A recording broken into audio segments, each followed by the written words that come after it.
नमस्कार दोस्तों। लगी ऐसी लात बांग्लादेशियों के पिछवाड़े में कि उनको अपनी नानी याद आ गई। भारत ने जबरदस्त लात मारकर भगाया 850 बांग्लादेशियों को अपनी भूमि से। यही इनके साथ होना था, बहुत पहले होना था। तभी उनको पता चलता जिस देश ने उन्हें आजादी दिलवाई उसी देश से पंगा लेने पर क्या होता है। नमक हराम बेईमान कौम। सिर्फ हमारे देश से भागने भर से काम नहीं चलेगा, बल्कि हमारे देश से बांग्लादेश के लिए सारे सप्लाई चेन को बंद करना पड़ेगा। तब शायद इनकी अकल ठिकाने आ जाए। तो आइए दोस्तों, इसी पर देखते हैं Indian YouTuber DEF talks bye आदि और पाकिस्तानी यूट्यूबर डॉक्टर कमर चिमा का रिएक्शन। और अंत में होगी अपनी बात। अगर आपका दिल करे तो सब्सक्राइब भी कर देना। जो रद्द-ए-अमल आया है वो गुजरे वक्त से ज्यादा है। पहली बार यूनिस सरकार ने कबूला है कि बांग्लादेश में अल्पसंख्यकों पर अत्याचार हुए हैं। हिंदुओं पर 88 हिंसक घटनाएं हुई हैं, ये कबूल किया है। इंडिया भर में हजारों अफराद एहतजाज कर रहे हैं। इंडिया भर में डॉक्टर्स और मेडिकल के शोबे से वाबस्ता अफराद। इसी बीच एक और बड़ा अपडेट सामने आ रहा है, जहां पर भारतीय सीमा पर 78 बांग्लादेशी मछुआरे पकड़े गए हैं। कई अस्पतालों ने तो पीर से OPDs, ऑपरेशन थिएटर्स और वार्ड ड्यूटी भी बंद करने का ऐलान कर दिया है। इजराइल इसको अपनी फतह बता रहा है, कुछ उसने आगे पेशकदमी भी की है बफर जोन के लिए। तो क्या सब आप ईरान को सेटबैक हुआ और उसकी जो प्रॉक्सी। अभी देखिए, त्रिपुरा में भी जो पहले होटल्स में बोला कि भाई कंगालू यहाँ पर अलाउड नहीं होंगे, और अभी असम में भी बोल दिया है कि साहब बिल्कुल भी अलाउड नहीं होंगे। लेकिन सबसे बड़ी खबर मैं आपको बताऊं, सबसे बड़ी बड़ी खबर यह है छत्तीसगढ़ में 500 बांग्लादेशी इन्फिल्ट्रेटर बस्तर से और 350 क्वारदा से उठा के वापस भेज दिए गए हैं। और ये देखिए, जो मैंने आपको बोला था कि अभी धीरे धीरे करके आप देखेंगे कि एक एक करके उनको उठा के बाहर फेंका जाएगा और एक एक करके इनको बोला जाएगा कि भाई साहब आप अपने देश जाइए, हमारे यहाँ पर आपका कोई लेना देना नहीं है, ना आपका कोई यहाँ पर काम है, ना आपकी कोई सिटीजनशिप है, ना कुछ है। आप जरा यहाँ से गायब हो जाइए, क्योंकि हम आपको यहाँ पर नहीं रखना चाहते। और ये चीज मैं आपको बड़ा क्लियरली बता दूं, ये तो शुरुआत है ऑपरेशंस की, और ये ऑपरेशंस अभी जारी रहेंगे। पहले 10, 20, 30 के हिसाब में चलते थे, अभी देखिए 750 लोग, 850 लोग एक साथ कर दिए जाते हैं। और ऐसे ही अगर चलता रहा तो बहुत ही बढ़िया है। और यही चीज आप देखेंगे आगे जाते हुए कि धीरे धीरे करके आप अपने पूरे देश में जितने भी ये कंगालू बैठे हुए हैं इनको आप उड़ा के बाहर फेंकेंगे। तो बेसिकली आपको पता है कि साहब वहां पर अभी जैसे हमने जो इनके आलू प्याज बंद कर रखे हैं, जिसके लिए यूनिस ने भी बोला कि साहब नहीं, आप जो एसेंशियल सप्लाईज है उसको बंद मत करिए, हालत खराब हो रखी है हमारी, ये मत करिए। अब आलू प्याज बंद करने के लिए ये सोना बेच बेच के यहाँ से चीजें लेके जा रहे हैं, और ये चीज तो हमको बड़ा क्लियरली पता है। तो अच्छी बात है, आप सोना दीजिए, यहाँ से आलू प्याज लीजिए। मैं कोई बोलता नहीं, BSF वालों को थोड़ा बोलता हूँ यार करने दो, आलू प्याज के लिए सोना। हमारे तो कई लोग आलू डाल के सोना बनाने वाले थे, यहाँ पर देखिए आलू प्याज के लिए सोना मिल रहा है, तो कोई टेंशन नहीं होनी चाहिए हमको। We should allow this to happen. Jokes apart. परेशान कुछ लोग हैं जो माजी के अपने तजर्बात से फायदा को सामने रख के बात कर रहे हैं। जब पिछला दौर था BNP का, जो उनकी पार्टी थी जब वो पावर में आई थी, उसके दो दौर थे, 1991 से लेकर 1996, और दूसरा दौर था 2001 से 2005 का। उस दौर के अंदर उनके एतराज ये हैं, वो समझते हैं कि मसूद अजहर साहब और सजाद अफगानी साहब ये दोनों बांग्लादेश के बॉर्डर से हैं। अब ये मैं खुद किसी खबर रिसर्च के ऊपर बात कर रहा हूं, अल्टीमेटली मैं तो वहां नहीं था बॉर्डर पे।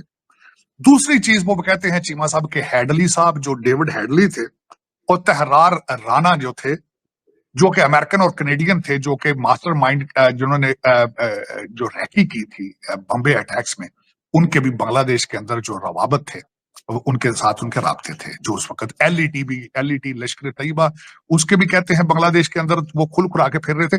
और इस वक्त भारत के जो अंदर कुछ लोग परेशान हैं, वो ये भी कहते हैं कि ये फिर अब कश्मीर काज को सपोर्ट करना शुरू कर देंगे बांग्लादेश वाली साइड से। तीसरा खदशा वो ये कहते हैं, जो कि मैं जिससे एग्री नहीं करता, वो कहते हैं ISI इन सारी चीजों के पीछे थी या मजीद उधर आएगी। उसके लिए मैं एग्री इसलिए नहीं करता कि ISI के लिए साडा मुर्शद काटे, इनकी पीरनी जो जिन निकाल के फिर रही है, अगर ISI इतनी तकड़ी हो तो उन जिनों का सामना कर ले, लेकिन उनके बस की बात नहीं है। वो अपने 17 हमले गजनवी के रोकेंगे या फिर बांग्लादेश के अंदर जाके आपके बॉर्डर के ऊपर बैठेंगे। मैं उस चीज से एग्री नहीं करता, लेकिन ये कि फिर जाहिर खदशात हैं। माजी के लोगों के पास तजर्बात और हिस्ट्री मौजूद है, लेकिन हालात वहां पे भी कंट्रोल नहीं है। वो भी सीरिया बनता नजर आ रहा है। उसकी वजह यह है कि डॉक्टर यूनुस साहब इलेक्शन की बात नहीं करते। उनके परेशानी है, उनको वो अपना, और दूसरा उनका जो मेन, उनकी भी सप्लाई चेन कट चुकी है कि बिल क्लिंटन और जो बाबा बाइडन था, उनका एक पांव जो है इस वक्त व्हाइट हाउस से बाहर है, एक पांव अंदर है। डोनाल्ड ट्रंप आएंगे तो वो सप्लाई चेन रुक जाएगी, कट जाएगी, तो फिर वो उसमें किस तरह आगे सर्वाइव कर पाएंगे। मजीद खराबियां पैदा होंगी बांग्लादेश के अंदर। पाकिस्तान में तो आसानियां पैदा ही नहीं हो रही। खैर 77 ईयर से, उसकी वजह यह है कि पाकिस्तान को ठीक करने के लिए पाकिस्तानी खुद ही इंटरेस्टेड नहीं है, सेल्फ डिस्ट्रक्टिव मोड में रहते हैं। इस वक्त जो 23 करोड़ लोगों में से जो मेजॉरिटी पीटीआई के सपोर्टर हैं, जो कि बिल्कुल स्ट्रिक्टली बिलीव करते हैं कि काले जादू काले बकरे आए और हमें आर्टिफिशियल इंटेलिजेंस भी सिखा जाएं और हम पत्थर के जमाने के में चले जाएं, और फिर ये है कि 4-4 शादियां करें, 50-50 बच्चे हों इनके। अब वो इस मोड को चाहते हैं। अब पता नहीं कि 21st सेंचुरी में वो सर्वाइव कर पाएंगे 4 शादियां और 50-50 बच्चों के साथ। मुझे इसका कोई लगता नहीं है। मुझे आज सुबह से जो सबसे ज्यादा परेशानी थी इस बात की थी, मैं कई दोस्तों को बताता रहा हूं आज सुबह भी, आर्टिफिशियल इंटेलिजेंस के जरिए 40 से 50% जॉबें खत्म हो जाएंगी।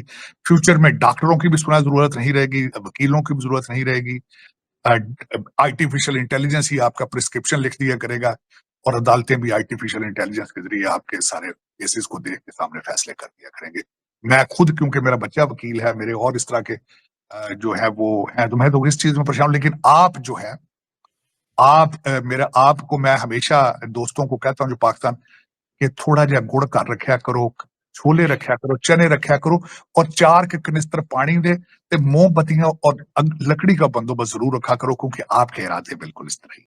तो देखिए, त्रिपुरा ने अपने होटल्स में बांग्लादेशियों को रूम्स देना बहुत पहले से बंद कर दिया है, और असम के होटल्स ने भी बोल दिया अब से बांग्लादेशी नॉट अलाउड। आपने देखा ही होगा, बीते कल 78 बांग्लादेशी इन्फिल्ट्रेटर को उनके जहाज समेत पकड़कर जेल में डाल दिया गया है। अब सबसे बड़ी खबर दी गई छत्तीसगढ़ से। 500 अवैध रूप से रह रहे बांग्लादेशी पकड़े गए बस्तर से, और 350 अवैध रूप से रह रहे बांग्लादेशी पकड़े गए छत्तीसगढ़ के अलग अलग इलाकों से। इनको पकड़कर बांग्लादेश में फेंक दिया गया। अब धीरे धीरे पूरे भारत में इस छानबीन को चलाया जाएगा और इनको एक एक कर चुनकर पकड़कर सीमा पार कर बांग्लादेश में भगा दिया जाएगा। ये सारे लोग गैर कानूनी तरीके से भारत में घुसे थे।